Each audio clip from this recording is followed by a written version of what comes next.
A lot of it was the Cincinnati Bengals are that good. I think they're the best team the Niners have played to date, and they were coming in off their bye week. That was a scary opponent yesterday.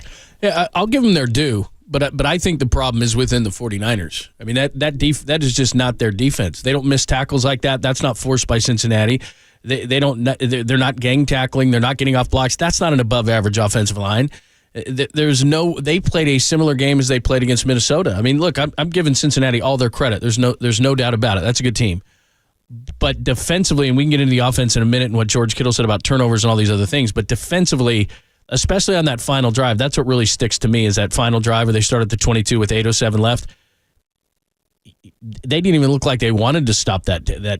They wanted to be home. I mean, that's as uninspired of a defense as I've seen from the 49ers in years, wouldn't you say? Well, no, that was a horrible effort. They had effort.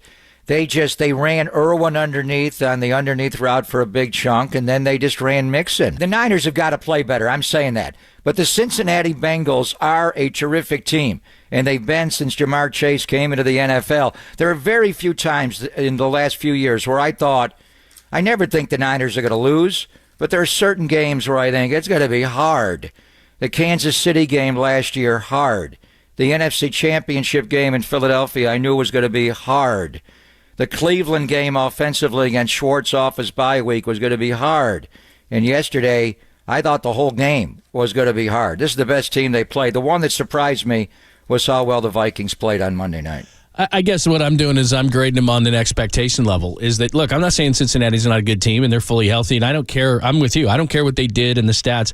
I saw that Rams game. I've watched Cincinnati all season long. I knew when Burrow couldn't move, and so whatever their stats are, their stats. I'm just saying from a 49er standpoint defensively, whether it be tackle, whether it be getting to the football, just all the different things, the defensive line is completely confusing to me right now that they're just not making more plays. I mean, even a guy like Fred Warner didn't have a great game. Ward did not have a good game. I mean, I don't know defensively who played well yesterday. I guess I give it to Armstead because he did get a couple of sacks in there, but that was one of the worst defensive efforts I've seen.